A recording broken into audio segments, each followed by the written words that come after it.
Welcome to the I Work For Me podcast. I'm Melina Lewis, an author, marketer, yoga teacher, and mom, and I'm passionate about people who have created their own business opportunities and who love the freedom of working for themselves.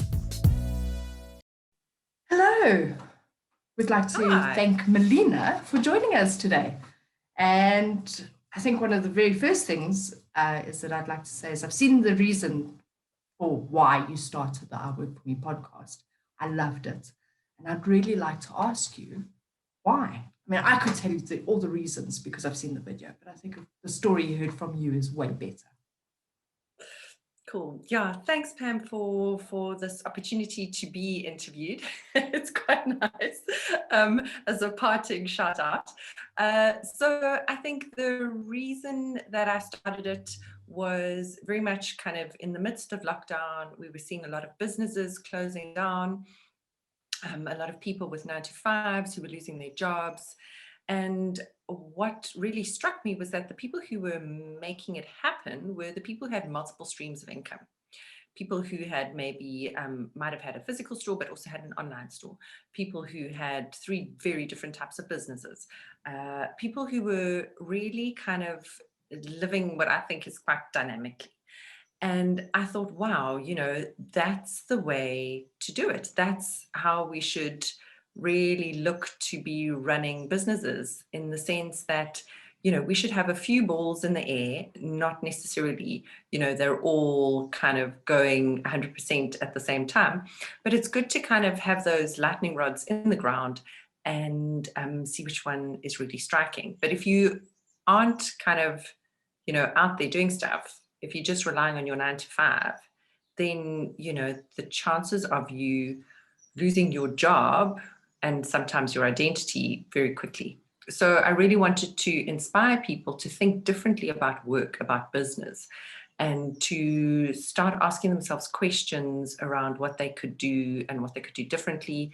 And so I really thought about giving other entrepreneurs the opportunity to tell their stories, especially if they were kind of entrepreneurs with multiple businesses, and then to showcase those businesses and to help inspire other people and show that it can be done, that anybody can do it. You don't have to be special.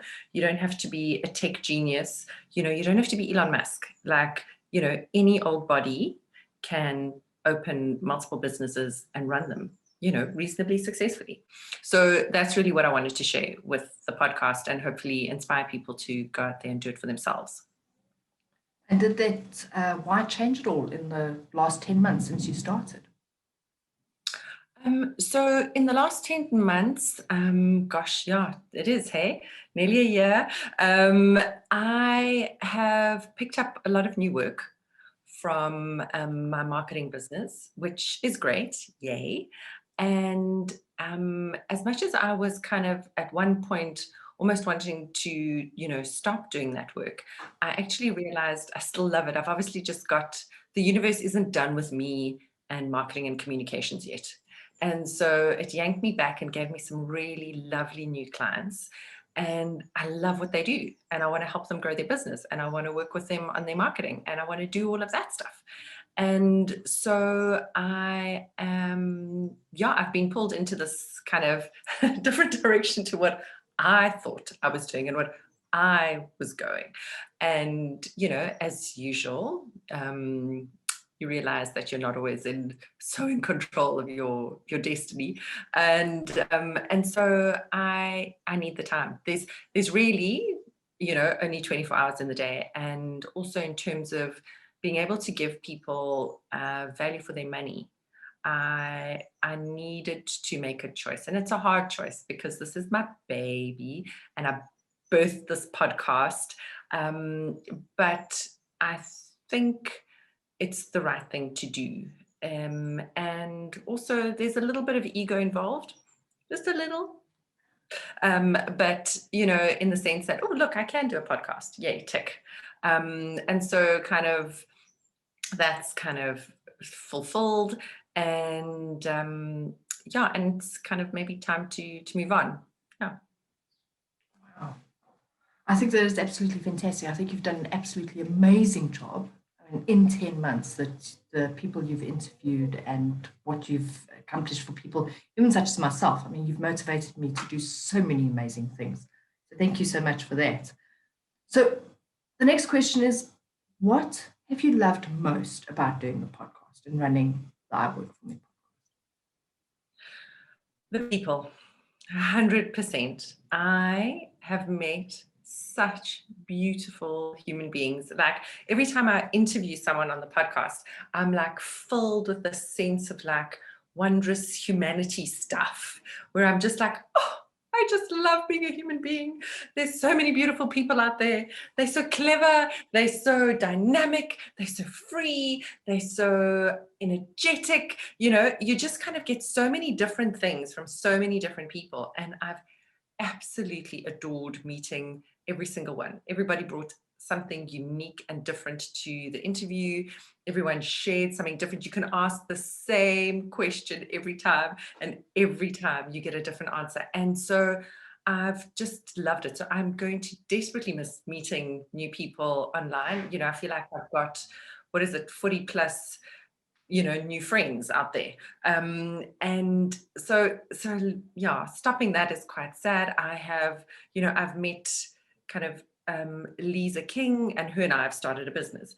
You know, Pam, you and I had you know, we've kind of dealt in a work environment before, but now kind of we're that much closer, and you're going to be the new I Work For Me face. You know, it's going to be your show. So it's been amazing. I feel like we've almost created a little community of awesome people, and hopefully there will be more connections and more things going forward that I think you are probably better equipped to drive than I would have been. I would have kind of, you know, not had the drive to deliver on what the podcast is needing. And I think, yeah, I really think that you're going to do that, which is super exciting, you know, for me, especially to watch it kind of grow. It's almost like it's not quite 18 years, but it's like, you know, putting your 18-year-old out there in the world and watching them do cool stuff. So, yeah. Sure. That's amazing. And number one, thank you so much for your faith in our ability to actually take it to the next level.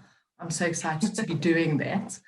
And just listening to your passion. And I promise you, you're not going to lose sight of us. You will be involved, even if it's, Melina, help me. You will be involved whether you want to or not. So thank you so much for trusting us to actually make it happen. I'm so excited. My hands are sweaty. Oh, good. Okay, so then on to the next thing, which probably I don't want to know, but I do want to know desperately, is what did you hate about running a podcast? Like my husband always says to me, don't be a hater, you know, because I'll go, oh, I hate flies or something, you know, and he's like, don't be a hater. And so, true story, I didn't hate anything, because hate is quite a strong word, but the admin, I'm allergic to admin. The more I grow up, the more allergic I become. It's like one of those, like an allergy that gets worse and worse and out of control.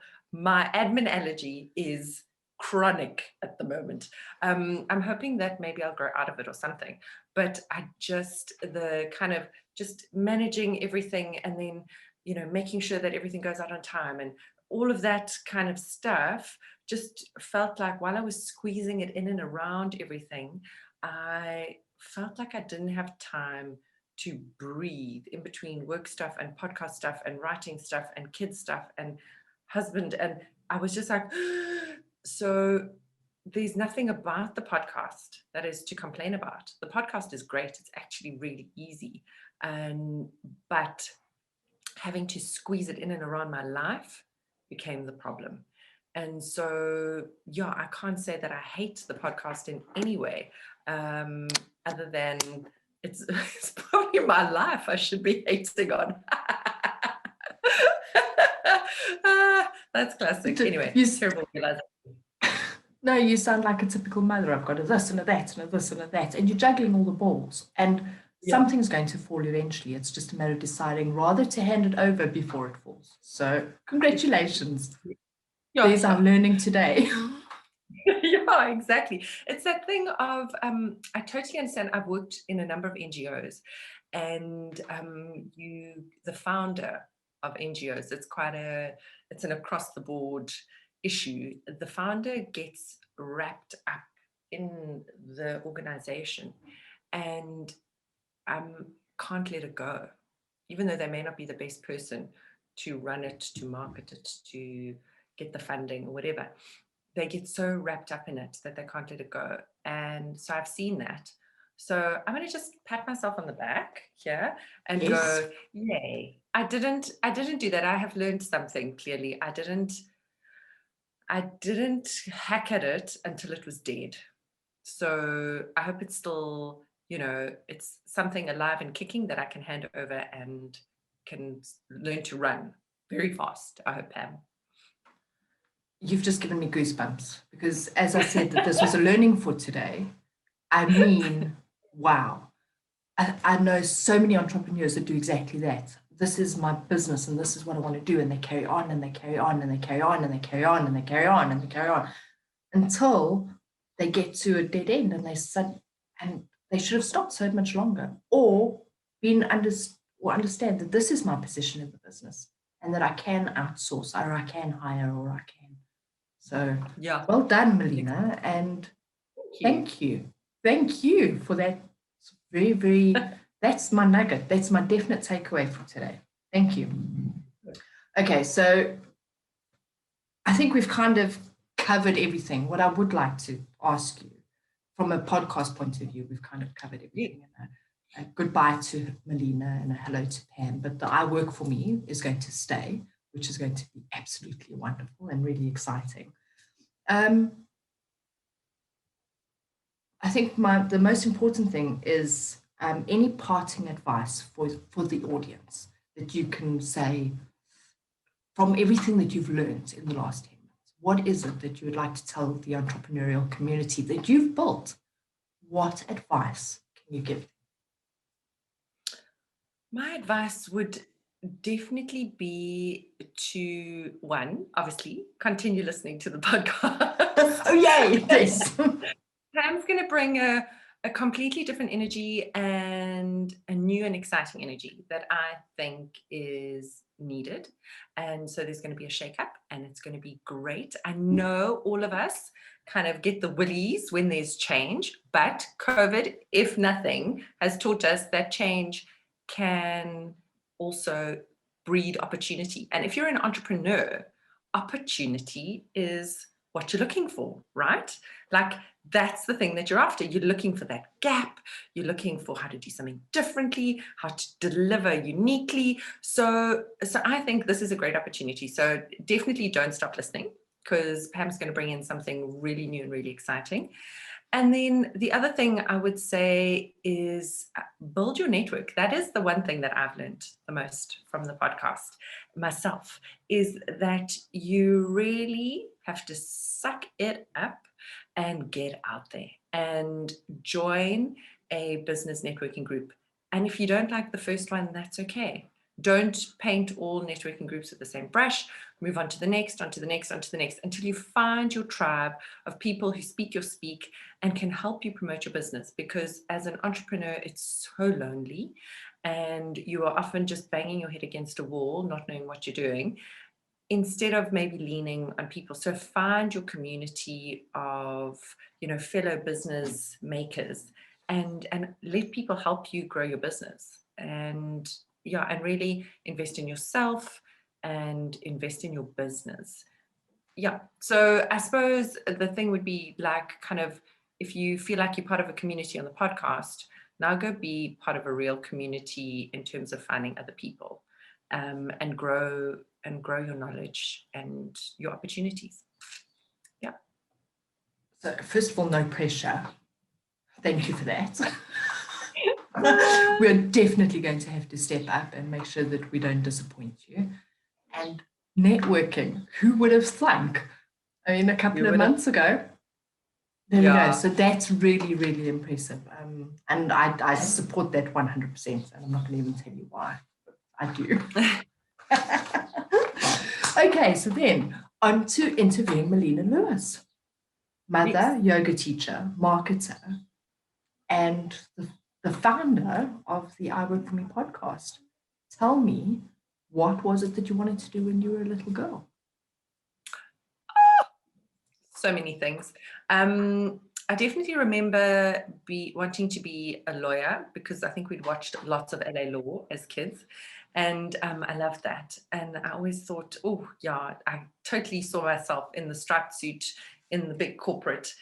Yeah, clearly that was delusional. As you can see, here I am in my like Indian rookie. So that isn't me, but it looked so good at the time. And then I wanted to be a vet. In fact, that's what I left high school thinking I was going to do, and ended up doing a BSc. Crazy, and but it all works out in the end somehow. But yeah, so I think lawyer, vet. I didn't really know what a marketer was. So I only became a marketer much later on. So yeah, those were the things that I wanted to be as a little girl. Okay, so lawyer, vet, and but you didn't know about being marketing, yet that's what you are. Yeah. Did you just fall into it, or what was the path to getting to where you are now? So I think marketing, and it's going to sound so crazy because, it's taught as a subject and a degree, but it's in you. Like, you love it. Like, I've always remembered looking at ads and like kind of analyzing an advert and wondering if it's a good ad or what's, who they're speaking to and all that kind of thing. And so, I miss the days of flipping through magazines. It is still one kind of guilty pleasure. But I think it's inherent. And I kind of made that shift into marketing when I did a postgraduate diploma in management at Wits Business School. So I think there's a similar degree here at UCT, and it's called a PDM. And so I did that course coming out of a very science background, and the PDM shifted my thinking into like, oh, look, you can kind of balance a spreadsheet. Oh, look, you can figure out how to use a Gantt chart. Oh, look, you can do this, So whereas I'd always been like, well, science, so it's research, or it's in hospitals, or it's, out in the field, like, but it's all about research and papers and being published. And funny about the being published, but anyway. It's so when I did that course, I realized, and I was also in my 20s, and you have this delusion that you can do absolutely anything, and you can literally, but within reason. But you have this feeling of like, oh, I can conquer the world. I can actually really do anything I like. And that's when I got a job in a healthcare advertising agency. And that was when the two worlds kind of collided and connected. It was, science with communication. And that's how kind of I ended up in marketing. Yeah. And I had a really good boss, and she taught me most of what I know. So, all of that. Yeah, the universe did with me as it will, as clearly it does. It clearly does. I'm getting very woo-woo. No, it's fantastic. I just love the way that you say that both the science and the marketing, the communication just blended so well for you to make it the obvious choice. But then also, having said your boss was amazing and she taught you, how important do you find mentorship to be in anything? I mean, especially even from an entrepreneurial point of view. Yeah, so important. So important. I was so lucky. There are times when you almost kind of like, gosh, how did I get so lucky? Because I was taught brilliantly by someone who is a brilliant strategist and a hardcore businesswoman.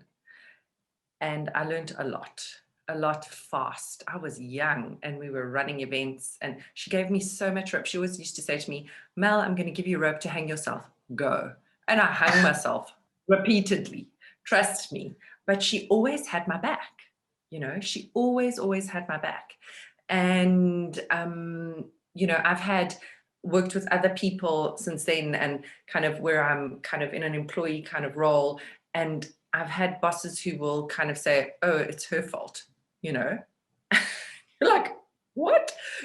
When you've been treated with such respect when you're young, and then you kind of meet, oh, this is what other bosses do. You're kind of like, oh my goodness, this is such garbage. So mentorship, in the sense that where people guide you, they have your back, they teach you things, they treat you harshly. She didn't use kid gloves with me, but she she grew me up. I was a little fairy, and that was hard, and I didn't see it at the time, but that you're in your 20s, so like you're a kid. So there was a lot of learning that had to take place, and I don't think I appreciated it at the time. But now I can, with hindsight, as usual. But so I strongly believe in mentorship. I don't know if I could ever do what she did for me. Like, I don't know if I could ever give someone that knowledge, that time, and that effort.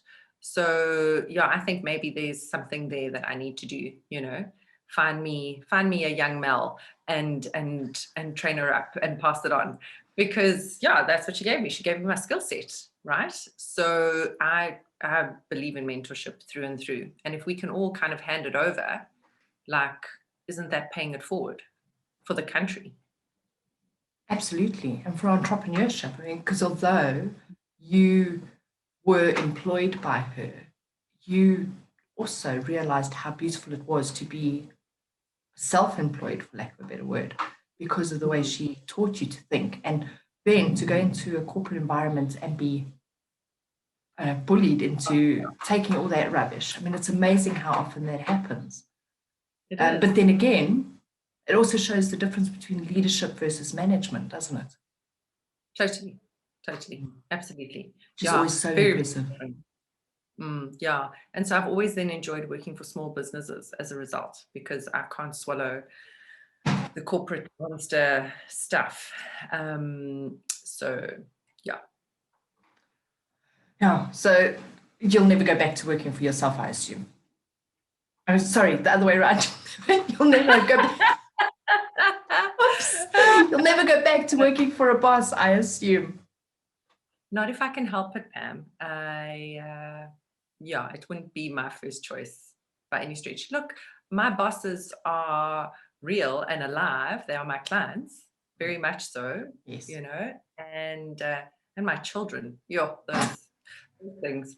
But the thing is that you always are accountable to someone, right? That's how it works. Even big CEOs are accountable to shareholders, and so you're always accountable to someone. I think it's just that freedom to be able to own your time. I don't have to put in a leave form. I say to my clients, I'm away this week. Deal. And that's just how it goes. And I like that. I like that I can, nip out, quickly fetch a kid, come home, carry on working, that I can work until midnight. No, is it healthy? No, it's stupid. But I've got the option. I like the options. I like to have choices. And that's what working for yourself is. It's about being able to make choices. Do you always make the best ones for yourself? Questionable, but at least I've got them. I'm not stuck, and I don't like to be stuck. I love the way you've said that, the fact that you're accountable. And don't you find that it's really those people that do find accountability as being a core value that can easily step into the realm of entrepreneurship? Because if you're quite happy to just let someone tell you what to do and they take the slack for whatever happens, you'll always be an employee. I don't want to bash anyone down because everyone has their space in the world that they need to be, whether it's an entrepreneur, an employee, or a boss, or a leader, or a manager. But I think taking accountability and making choices and going, it's okay if it doesn't work out the way we want it to. Absolutely. And I think my brother works for a global corporation, huge, enormous corporation. And it works so well for him. He can totally maneuver within this big company. He can live anywhere in the world. He's lived already in 2 different countries in the world. And it really works for him, and he is happy. So, my kind of like angst and unease within a corporate is mine alone. I see lots of people who love working for corporates. They love the salaries, regular ones, those come with that. They love the pension funds and the medical aids and the leave days. Don't forget the leave days. The paid leave days. And like me, by client, I don't get paid. So, there are huge pros to that. But for my personality, it doesn't work for me. But for other people, it's wonderful, it's secure, they feel happy, they feel content, and they know where they're going. And I think that's awesome. I think you should be wherever you are. But at the same time, I think you should still be growing in yourself, and if you are a leader or a manager, then, treat your staff kindly. If you are an employee, don't sit back and, rest on your laurels. Like, try for more. Use that big corporation to do studies. Often companies pay for people to learn to do stuff. So I think you've just got to have that spark of desire. My brother-in-law calls it a chip on your shoulder. And it's like, it's good to have one. It kind of drives you a bit. I love that. It's really, really awesome. So much food for thought. Thank you so much, Melina. So when you decided to go out on your own, because obviously you had been working for a boss, how did you decide to go about going out on your own? And did you plan for it before you actually went, or did you just take the big dive? So it was a long time ago. The very first time I kind of didn't have a job was we'd come back from honeymoon. So it was a long time ago. So actually our anniversary is coming up. So I'll tell you now, 16 years ago, crisis. So we'd come back, and on honeymoon, I decided, no, that was it. I really wanted something else. I didn't want to work for my excellent mentor and boss, but I wanted to do something on my own. And so I came up with an idea, and it was really around, we'd been doing a lot of work with NGOs in the business and helping them with their marketing and communication. And I wanted to work in the SED space, which is socioeconomic development and enterprise development. And so matching businesses to small NGOs, because there are a lot of kind of big businesses that connect to big NGOs. So like, WWF or, cancer, whatever. So it's easy to support big NGOs, but there are lots of little NGOs within communities that I had seen in the work that I'd done, little soup kitchens, little care facilities, all those kinds of small within the community that a small business with, say, a couple of $100 a month could engage with and impact. And so I was like, right, that's what I'm going to do. I'm going to help connect businesses to small NGOs, so medium-sized businesses to small NGOs, because everyone wants to give and help, and a little bit of help can go a long way. And so that's the business that I started, and it was called The Third Line. And it was cool. It was quite fun, actually. I really enjoyed it, and I became quite a BEE buff. And and it wasn't healthcare. I needed a break from healthcare. I was starting to look at pharmaceuticals companies as the big evil. And so I was like, actually, I think we need a break here. We'll do something good in the world. And so that's kind of what I did. And I think I set it up while I was doing my last month. I had resigned, and then you do your kind of 30 days. And while I was doing that, then I was setting up, my logo and all of that. I mean, 16 years ago, did I have a website? No, I don't think so. I had a business card, I had a letterhead, and I had an email address, and that was about it. And off I went. I was now going to run my own business. And so, and then over time, I shut that business down. And subsequently, actually, my brother-in-law bought the name, The Third Line, which is interesting. Clearly, I make good company names. People keep taking them. It's great. But, so he took that business, well, the name, actually, he does different stuff with it. But I fell pregnant with my son. And I then decided to close that down. I couldn't manage it. And then I flitzed in and out. I went and worked for a big corporate and went, oh, hideous, and left that.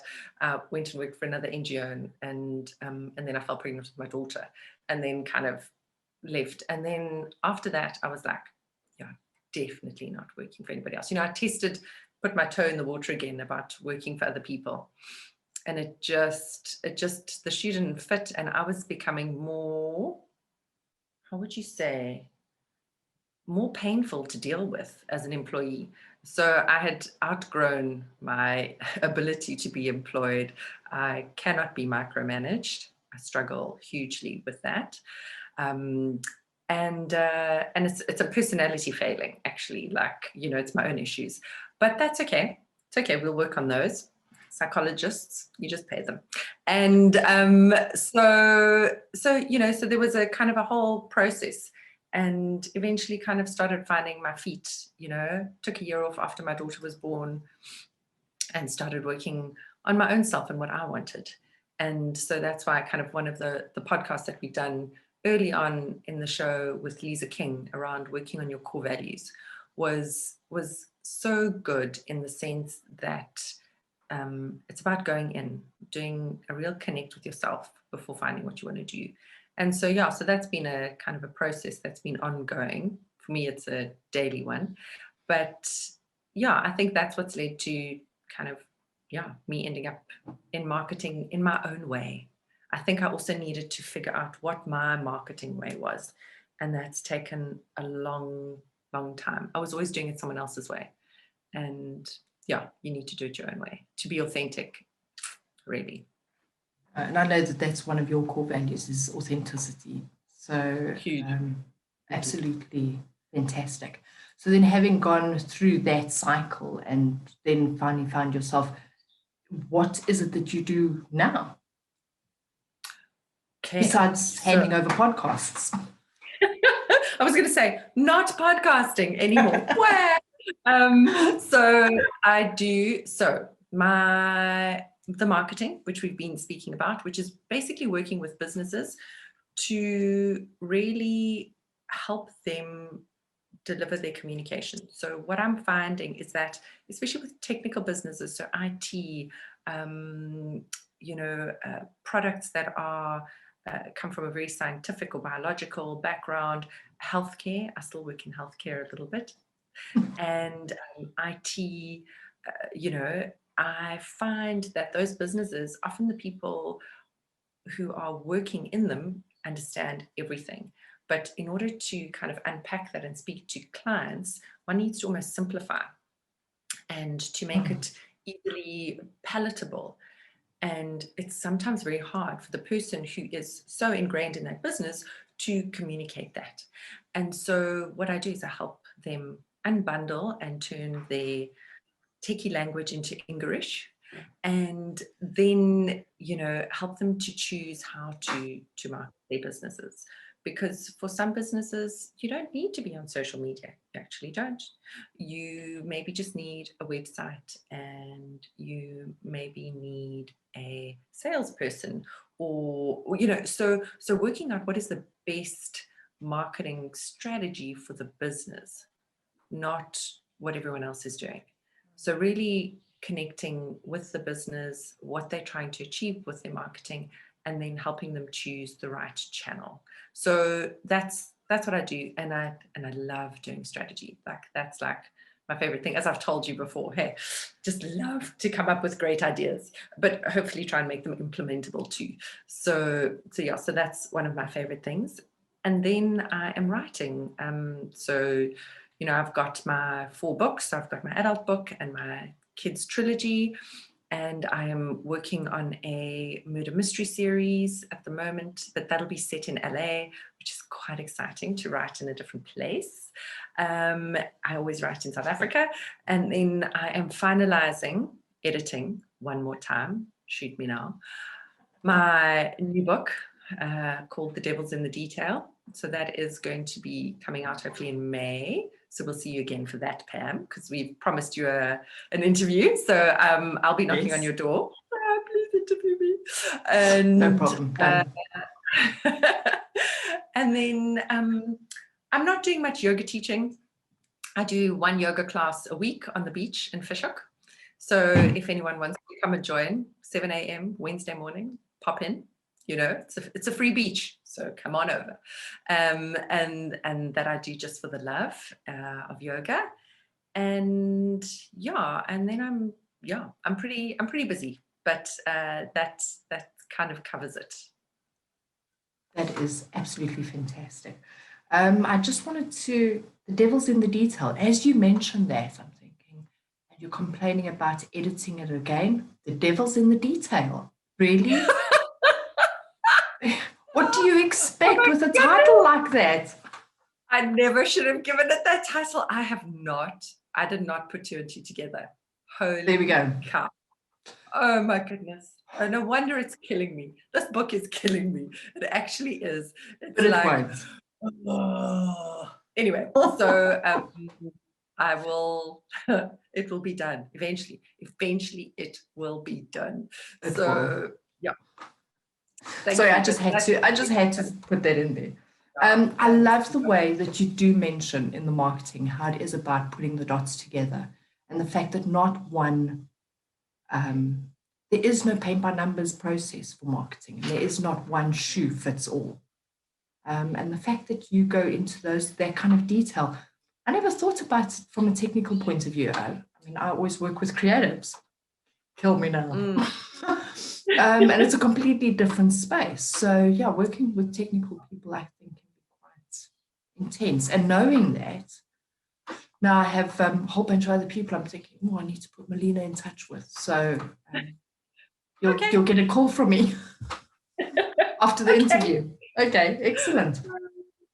So then, having said all of these wonderful things and the fact that you're out on your own and all that sort of thing, where do you work from now? So I am in, as you can see behind me, I'm in my little cottage in the back of my garden. It's more like a little shack. It's like a very big Wendy house that we inherited with the house when we bought it. It literally is a big Wendy house.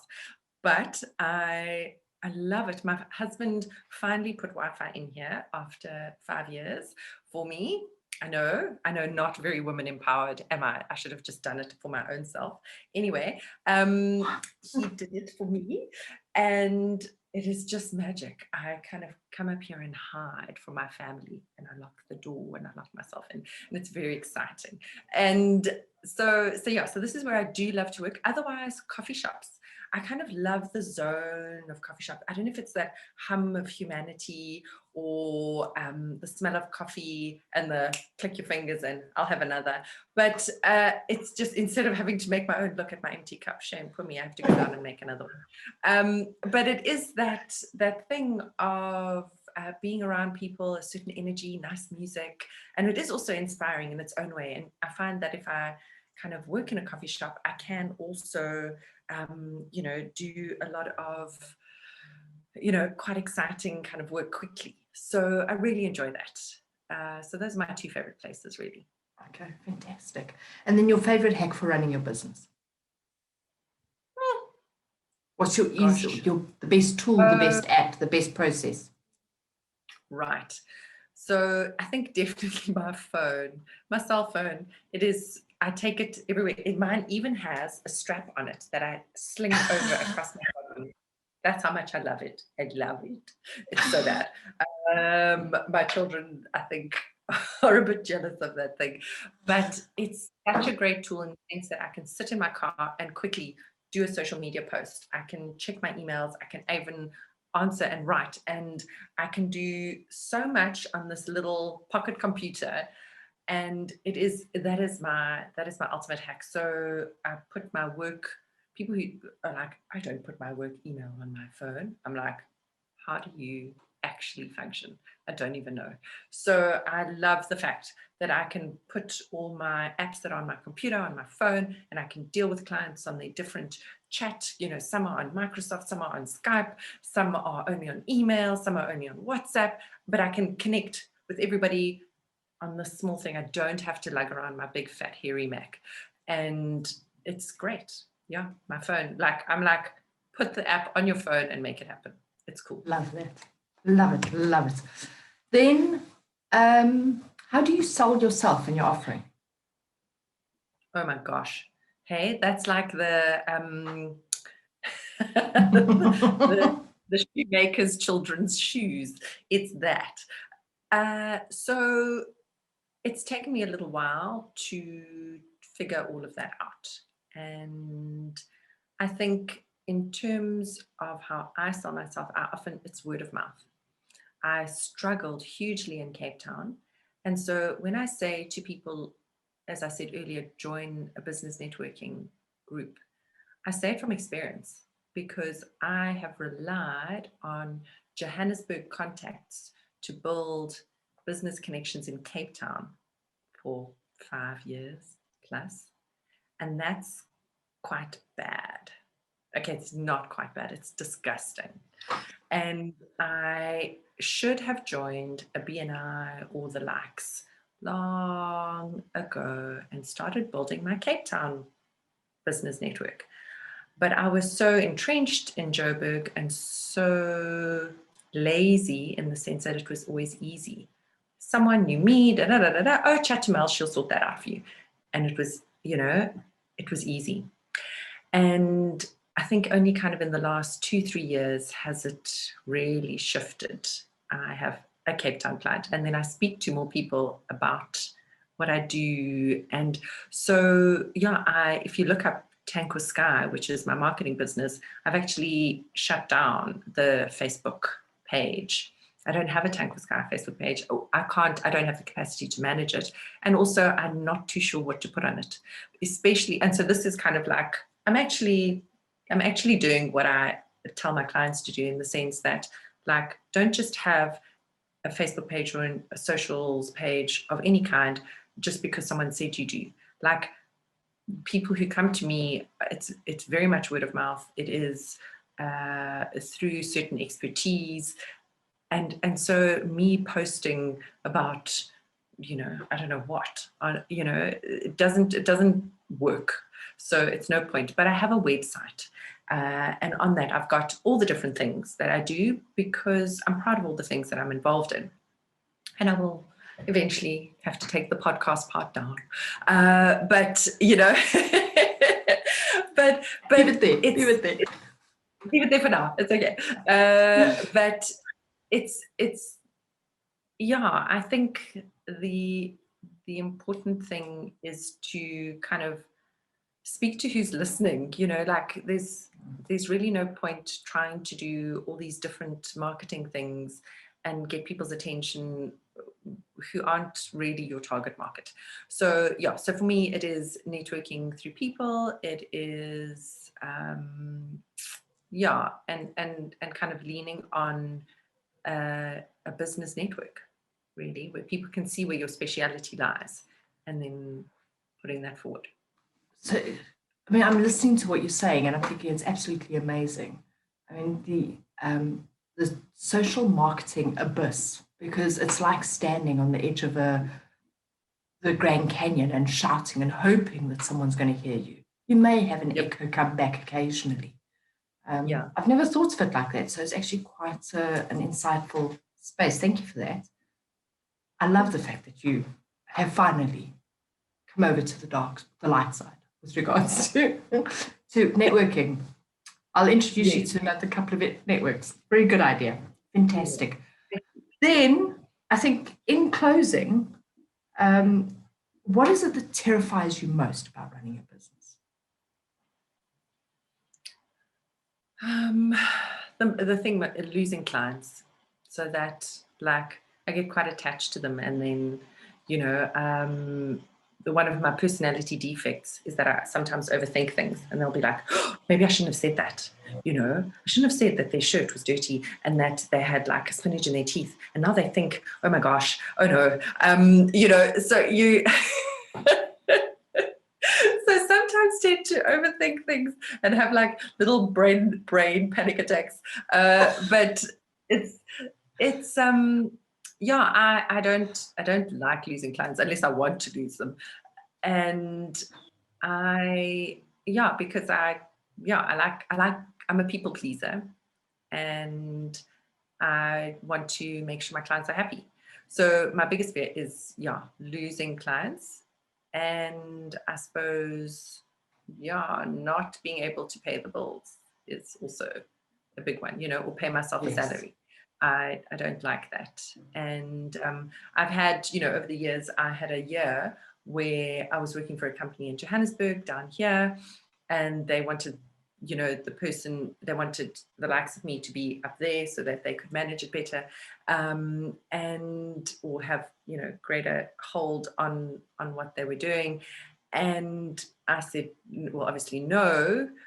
And, so I lost that client, that kind of shut down. And then I kind of picked up another client, and then that client, they went under. It wasn't my fault. They were dodgy. But,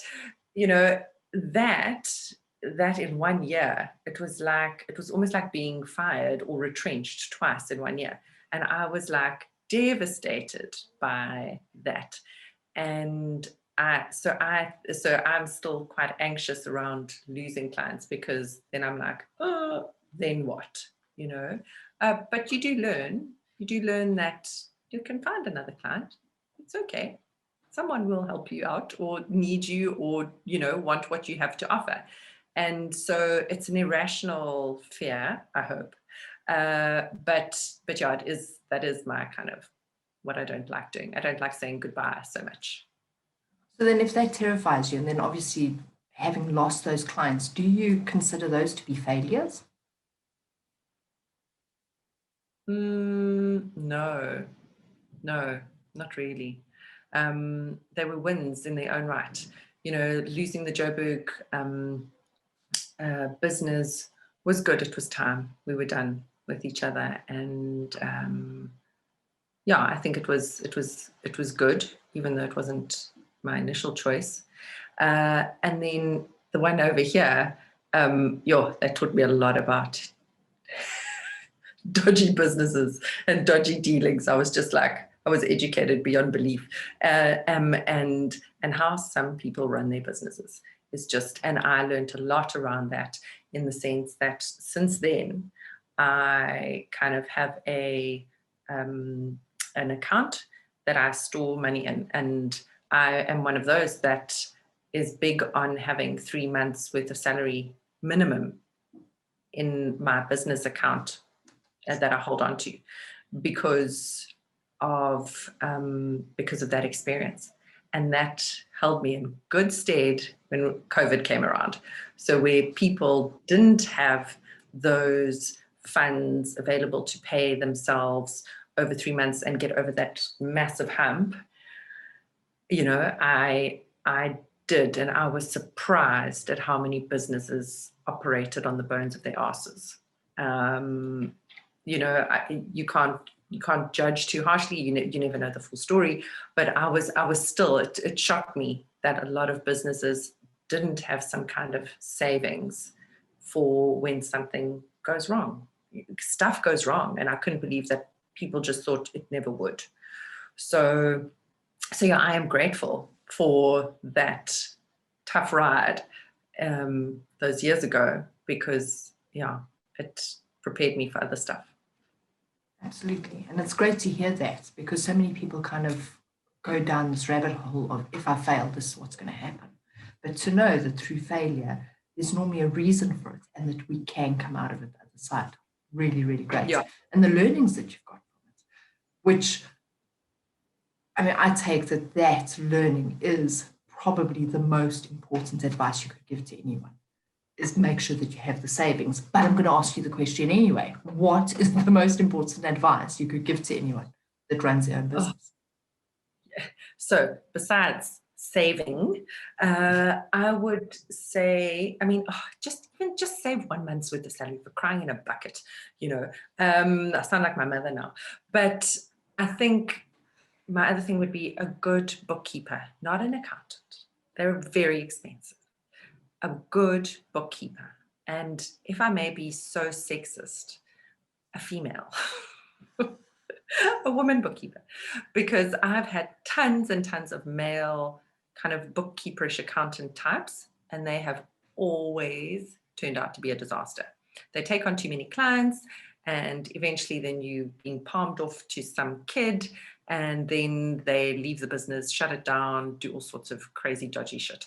So definitely get a good female bookkeeper. I will be that person who says that.